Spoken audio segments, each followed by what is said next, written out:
നമസ്കാരം. ഞാൻ കേരള സാഹിത്യ അക്കാദമിക്കെതിരെ ഒരുപക്ഷെ അതിൻ്റെ ചരിത്രത്തിൽ ആദ്യമായി ഒരു സ്വകാര്യ വ്യക്തി കൊടുത്ത കേസ് കഴിഞ്ഞ 8 വർഷത്തോളം അധികമായി ഈ കേസ് നടത്താൻ തുടങ്ങിയിട്ട്. അവസാനം കഴിഞ്ഞ മാർച്ച് 26-ന് എനിക്ക് അനുകൂലമായ വിധി ഉണ്ടാവുകയും ആ വിധിപ്പകർപ്പും എല്ലാം ഞാൻ നിങ്ങൾക്ക് തന്നിട്ടുണ്ട്. അതുപ്രകാരം എനിക്ക് എൻ്റെ പ്രസിദ്ധീകരണം മാറ്റിവെച്ച, പ്രബന്ധം മാറ്റിവെച്ച അതിന് പ്രതിഫലം നൽകാനും എനിക്ക് കോടതി ചെലവും തരാനും, ഇനി അത് എന്ന് തരുന്നു അതുവരെ 6% പലിശയും തരാനാണ് വിധിച്ചിരിക്കുന്നത്. ഞാൻ കേസിൽ മാനനഷ്ടം ഒക്കെ അതിൽ ഉൾപ്പെടുത്തിയിട്ടുണ്ട്. അതൊക്കെ അഭിഭാഷകർ അങ്ങനെയാണല്ലോ അതിൻ്റെ ഫ്രെയിം ചെയ്യുക. അപ്പോൾ മാനനഷ്ടം അനുവദിച്ചിട്ടില്ല. അതിലെനിക്കങ്ങനെ പരാതിയില്ല, കാരണം ഇതിലൊരു മാനനഷ്ടമൊന്നും ഇല്ല ഇനി. അപ്പം അത് പോട്ടെ. അപ്പം ഇതാണ് ചുരുക്കം. ഇത് കുറച്ചുണ്ട്, ഞാനൊന്ന് വായിക്കണം. ഇത്രയേ ഉള്ളൂ. ഞാൻ തരാം, വായിക്കാം, ചുരുക്കി വായിക്കാം. അത് വേഗം വായിക്കാം. അതിലൊരു ചെറിയൊരു തെറ്റുണ്ട്, അത് ഞാൻ അതിൽ തിരുത്തിയിട്ടില്ല. അത് 2018 മെയ് 21-ന് ഞാൻ തൃശ്ശൂർ 1ാം ക്ലാസ് മുൻസിഫ് കോടതിയിൽ അക്കാദമി സെക്രട്ടറിക്കെതിരെ ഫയൽ ചെയ്ത കേസിൽ നിന്ന് റിപ്പീറ്റ് ചെയ്തിട്ടുണ്ട്. അത് തെറ്റാ. എനിക്ക് കരാർ പ്രകാരമുള്ള പ്രതിഫല തുകയും എൻ്റെ കോടതി ചെലവും ഫയൽ ചെയ്ത തീയതി മുതൽ തുക നൽകുന്ന ദിവസം വരെ 6% പലിശയും. അതിപ്പോൾ ഇനിയിപ്പോൾ അവർ തരാനും പോകില്ല. ഇനിയിപ്പോൾ പുതിയ ഭരണസമിതി, നിലവിൽ ഇപ്പോൾ ഒരു ഭരണസമിതി ഇല്ല. പിന്നെ അവർ എനിക്ക് തരുമെന്ന് എനിക്കറിയില്ല. അപ്പം അതുവരെ 6% ഇങ്ങനെ കയറിക്കൊണ്ടിരിക്കുമല്ലോ, അത് മതി. അതിൻ്റെ വിശദ വിവരങ്ങൾ ഞാൻ കൊടുത്തിട്ടുണ്ട്. വരട്ടെ ഞാൻ ഒരു 5 മിനിറ്റ് തരൂ രാജൻ. അപ്പോൾ ഈ വിശദ വിവരം ഇതിൻ്റെ ചോട്ട് കൊടുത്തിട്ടുണ്ട്. അതിൽ ഇനിയല്ല, പിന്നെ അതിൻ്റെ ചരിത്രം അതൊന്നും ഞാൻ വായിക്കുന്നില്ല. പിന്നെ ഞാൻ പറഞ്ഞിട്ടുണ്ട്, എനിക്ക് വേണ്ടി കോടതിയിൽ ഹാജരായത് അഡ്വക്കേറ്റ് രവി ഉമർ ഉപ്പത്താണ്. എനിക്ക് ഏറ്റവും വിഷമമുണ്ടാക്കിയത് അതല്ല, എൻ്റെ കൂടെ ഗ്രന്ഥരചനയിൽ ഉണ്ടായിരുന്നവരോടൊക്കെ ഞാൻ പറഞ്ഞു നമുക്ക് കക്ഷി ചേരാം. അപ്പൊ അവർ പറഞ്ഞു ഈ നിസ്സാരത്തിന് എന്തിനാ പോണത്, അതങ്ങനെ നടന്നോട്ടെ. എനിക്ക് മനസ്സിലായത് ഒന്നുമില്ലെങ്കിൽ പ്രതിഫലം നിസ്സാരമായതുകൊണ്ടോ, അല്ലെങ്കിൽ പുതിയ ഭരണസമിതി വന്നു കഴിഞ്ഞല്ലോ, പുതിയ ഭരണസമിതിയോടുള്ള വിധേയത്വം. ഇതിൽ ഏറ്റവും രസം എന്താണെന്ന് വെച്ച് കഴിഞ്ഞാൽ UDF പെരുമ്പടവൻ ശ്രീധരൻ ഉണ്ടാക്കിയ കമ്മിറ്റിയിൽ മുഴുവൻ ഇങ്ങനെയുള്ള എഴുത്തുകാർ മുഴുവൻ 80-90% ഇടതുപക്ഷ സഹയാത്രികരാണ്. അവർക്ക് അതൊന്നും നോക്കിയില്ല. ആ ഉടൻ തന്നെ ഒരു 80 ലക്ഷം രൂപ പ്രൊജക്റ്റ് ഉണ്ട്, അത് ചെലവാക്കണമെന്നേ അവർ ഉദ്ദേശിച്ചിട്ടുള്ളൂ. അതിപ്പോ അവസാനം ഇത് 1 കോടിയിലധികം ചെലവായിട്ടുണ്ട്. 2016 മാതൃഭൂമി, മനോരമ, ഇന്ത്യൻ എക്സ്പ്രസ് തുടങ്ങിയ മാധ്യമങ്ങൾ, ഏഷ്യാനെറ്റ് പോലെയുള്ള ഇതിലൊക്കെ അത് വന്നു 2016 ലാസ്റ്റ്. ഞാൻ 2018 കേസ് കൊടുത്തുള്ളൂ. ഇവിടെ പ്രതിഫലമല്ല പ്രധാനം, അതാ എൻ്റെ പോയിന്റ്. സാംസ്കാരിക സ്ഥാപനങ്ങൾ ഭരണകക്ഷിയുടെ ഇംഗിതത്തിന് വഴങ്ങുന്നതും പൊതുമുതൽ കെടുകാര്യസ്ഥത നടത്തി ദൂർത്തടിക്കുന്നതിൻ്റെയും പ്രശ്നമാണ്. ബഹുമാനപ്പെട്ട കോടതി ആ വികാരം ഉൾക്കൊള്ളുകയും സാഹിത്യ അക്കാദമിക്കെതിരെ വിധി പുറപ്പെടുവിക്കുകയും ചെയ്തിരിക്കുകയാണ്. കോടതി വിധിയുടെ പകർപ്പ് ഈ പത്രക്കുറിപ്പിനോടൊപ്പം ചേർത്തിട്ടുണ്ട്. ഇത്രയൊക്കെ എനിക്ക് പറയാനുള്ളൂ. ബാക്കി കോടതി വിധിയുടെ അതെല്ലാം ഞാൻ അതിൽ ഉൾപ്പെടുത്തിയിട്ടുണ്ട്.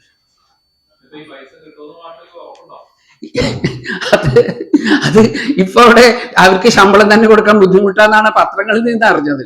അപ്പൊ അവിടെ ഒരു പഴയ ജീവനക്കാരൻ റിട്ടയർ ചെയ്തു. പേര് വെളിപ്പെടുത്തുന്നത് ശരിയല്ലല്ലോ. പഴയ ജീവനക്കാരൻ റിട്ടയർ, അയാൾക്ക് പെൻഷൻ കിട്ടാൻ തന്നെ, അയാൾ അടുത്ത വർഷക്കാരനാണ്, പെൻഷൻ കിട്ടാൻ തന്നെ അയാൾക്ക് വൈകി എന്നാ പറഞ്ഞത്. അപ്പോട്ടെ, അവർക്ക് ഇപ്പൊ സത്യം പറഞ്ഞു കഴിഞ്ഞാൽ 3-4 മാസം കഴിഞ്ഞിട്ടൊക്കെ കിട്ടുന്നത് അത്ര. പുതിയ ഗവൺമെന്റിന്റെ ബജറ്റിലും പറയൂ രാജൻ. ഇറക്കിയിട്ടില്ല. ആരുടെ റേറ്റ്? 6, 7, 8 വോളിയങ്ങൾ എന്താ ഇറക്കാഞ്ഞത്? അവര് വേണ്ടെന്ന് പറഞ്ഞു. അതിന് കാരണം ഞാൻ വ്യക്താക്കിയിട്ടുണ്ട് രാജൻ. അവര് അത് മാത്രമല്ല ഗുണല്യ പറഞ്ഞത്. അവിടെ ഞാൻ പറയട്ടെ രാജൻ, അങ്ങോട്ട്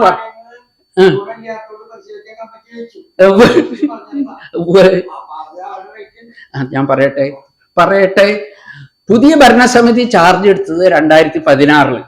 അതായത് കേരളത്തിൽ പിണറായി സർക്കാർ വന്ന ഉടനെ ഈ വൈശാഖനും ഡോക്ടർ മോഹനും പ്രസിഡന്റ് സെക്രട്ടറി ആയിട്ടുള്ള കമ്മിറ്റി വന്നു. അവരാദ്യം എടുത്ത മീറ്റിങ്ങിൽ എടുത്ത തീരുമാനം ഇതെന്ത് ചെയ്യണം എന്നുള്ളതാണ്. അപ്പൊ അവര് സ്വന്തം നിലയ്ക്ക് ചെയ്യാതിരിക്കാൻ വേണ്ടി doctor M Leelavathi, doctor Raghava Warrier, അങ്ങനെയുള്ള ഒരു വലിയ പ്രഗത്ഭന്മാരുടെ 5 പേര് അവരൊരു കമ്മിറ്റിയെ വെച്ചു. ഈ കമ്മിറ്റി രാവിലെ 11 മണിക്ക് യോഗം ചേർന്നു അക്കാദമിയിൽ. അപ്പൊ ടീച്ചറൊക്കെ വരാൻ വൈകി, കാരണം ടീച്ചർക്ക് ആരോഗ്യപരമായ പ്രശ്നങ്ങളുണ്ട്. അന്ന് ഇത്ര പ്രശ്നങ്ങളില്ല അന്ന്. അപ്പൊ അവരൊക്കെ വരാൻ കോഴിക്കോട്ട് നിന്നൊക്കെ വന്നിട്ട് ഇവരുടെ ആ മിനിറ്റ്സ് കോടതി വിളിച്ചു വരുത്തി. മിനിറ്റ്സിൽ എന്താ എഴുതിയെന്നറിയോ? ഇവര് ഹാജരായി. എന്തോ ഒരു പ്രൊസീഡിങ്സ് അവിടെ നടന്നിട്ടുണ്ട്. ഉച്ച തിരിയുമ്പോഴേക്കും ഇവര് അവരുടെ ട്രെയിനിന്റെയും ഫ്ലൈറ്റിന്റെ സൗകര്യം തൃശ്ശൂരില്ലാത്തതുകൊണ്ട് അതിൽ പോയില്ല. അതിലൊക്കെ അവർ പോയി. എന്നിട്ട് ആ മിനിറ്റ്സിൽ 4 വാചകമാണ്. അത് എന്റെ കയ്യിലില്ല, അത് കോടതിയിൽ എന്റെ വക്കീലിന്റെ കയ്യിലുണ്ട്. ആ മിനിറ്റ്സിൽ 4 വാചകം എന്താ അറിയോ? ഇതുവരെ ഇറക്കിയ 6 വോളിയങ്ങളും കൊള്ളില്ല, ഇറക്കാൻ പോകുന്ന പ്രബന്ധങ്ങളും ഞങ്ങൾ വിലയിരുത്തി, അതും കൊള്ളില്ല, അതുകൊണ്ട് ഇവ തൽക്കാലം പ്രസിദ്ധീകരിക്കേണ്ടതില്ല. ഇതാണ് ഈ വിലയിരുത്തൽ കിട്ടേണ്ടത് അംശം. അതെല്ലാം ഷെഡ് കയറിയിൽ അതൊക്കെ അതിലും ബുദ്ധി പോയി. ഈ പുതിയ കമ്മിറ്റിക്ക് ബുദ്ധി കുറവാ. അവരെന്ത് ചെയ്തു അറിയോ? അവരതാ അവിടെ ഒരു ഷെഡ് ഉണ്ട്, അങ്ങോട്ട് കയറി അപ്പുറത്തെ സെക്രട്ടറി അപ്പുറത്ത് ടെമ്പോ കാറൊക്കെ പാർക്ക് ചെയ്യണതാ. കാറില്ല, കാറ് വേറെ എന്തൊക്കെ പാർക്ക് ചെയ്യണതാ. അതിൻ്റെ ഉള്ളിൽ ഇതെല്ലാം അങ്ങനെ ഒരു ഓളി എത്ര അറിയോ? ഈ വണ്ണുണ്ട് ഒരു ഓളിയം 1, ഇങ്ങനെ 1000 ഉണ്ട് ഒരു വോളിയത്തിന് മാത്രം. അങ്ങനെ ഒരു അപ്പൊ തന്നെ 1.5 കോടിയായി എന്നാ പറയണത്. ഇത് അവിടെ ഡംപി ഇപ്പോഴും അത് അവിടെ ഉണ്ട്. അത് ഇനി എവിടേക്കെങ്കിലും കത്തിച്ചു കളയാൻ പറ്റില്ല. അത് അത്രയും ഉണ്ട്, അത് അവിടെ ഉണ്ട്. അത് പത്രങ്ങളിൽ ഫോട്ടോ.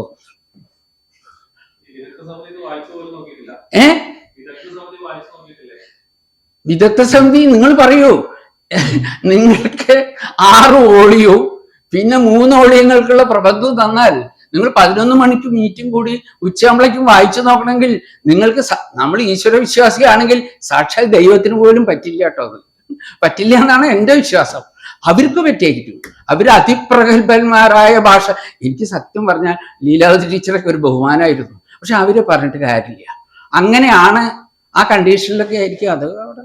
പിന്നെ അത് കഴിഞ്ഞുടനെ ഉണ്ടായത് ടീച്ചർക്ക് അവാർഡ് കൊടുത്തു. കുറച്ച് വലിയ അവാർഡാണ്, എഴുത്തച്ഛൻ അവാർഡാ തോന്നുന്നു. അതുപോലെ ഒരു വലിയ ഇതൊക്കെ അവർക്ക് കിട്ടി. അവരെ അർഹിക്കണമുണ്ട്, അത് വേറെ വശം. അതല്ല പ്രശ്നം. എം നാരായണൻ അതിൽ വലിയ പണ്ഡിതനാണ്.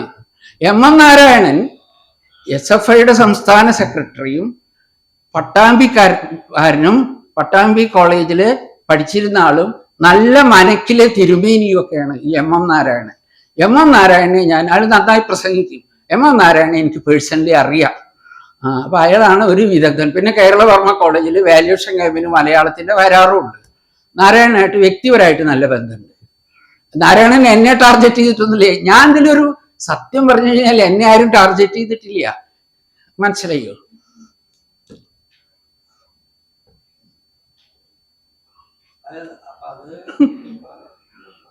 രാജ വേണ്ട പോലെ കൈകാര്യം ചെയ്തു, തനി നീറാക്കൂ. അത് എനിക്കിത്രയൊക്കെ പറയുള്ളൂ. നിങ്ങളൊക്കെ ഒന്ന് പഠിച്ചെഴുതൂ. ഇനി ആർക്കെങ്കിലും എന്തെങ്കിലും ഉണ്ടോ പറഞ്ഞോളൂ. ദീപക്ക് എന്തെങ്കിലും പറയാണ്ടോ?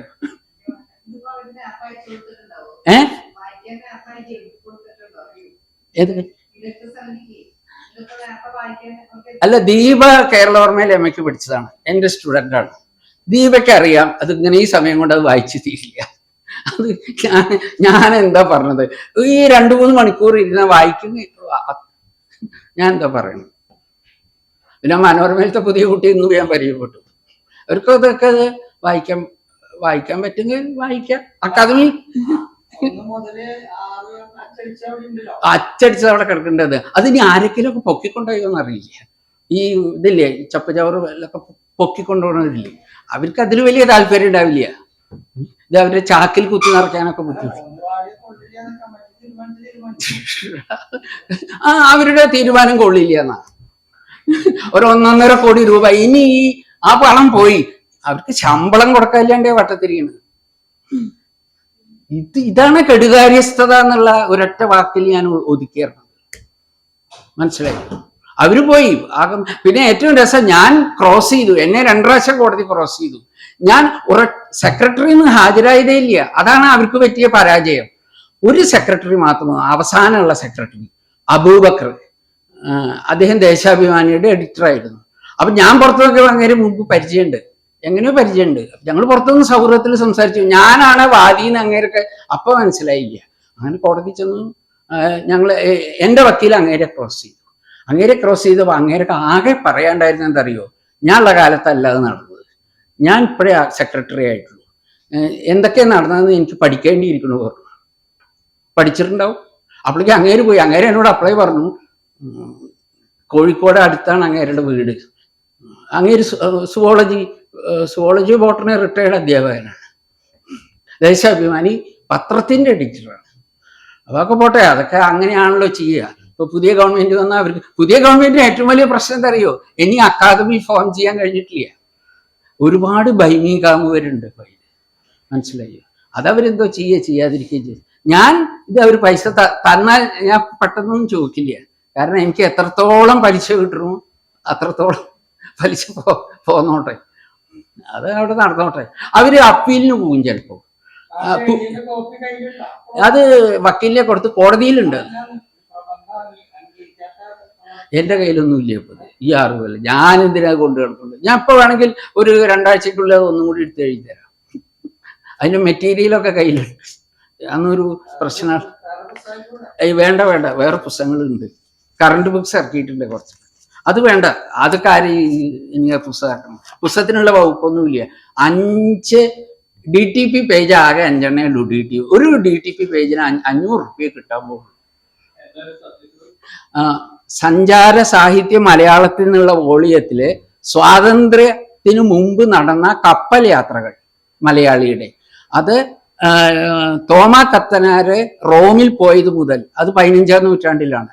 തോമാ കത്തനാര് റോമിൽ പോയത് മുതൽ ഈ KP കേശവമേനോൻ ജപ്പാൻ, മന്നത്ത് പത്മനാഭൻ നായന്മാരുടെ പണം പിരിക്കാൻ വേണ്ടി മലേഷ്യ, സിംഗപ്പൂര്, അവിടെയൊക്കെ മലയാളികളുണ്ട്, അവിടെയൊക്കെ പോയത്. പിന്നെ സർദാർ KM പണിക്കർ, അതേ പിന്നെ ചൈനീസ് അംബാസിഡർ ആയിരുന്നു, അങ്ങേര് പലത് പോയത്. പിന്നെ SNDPക്ക് വേണ്ടി വാദിക്കാൻ ഒരു KS പിള്ള, ഡോക്ടർ KS പിള്ളയെ തോന്നും.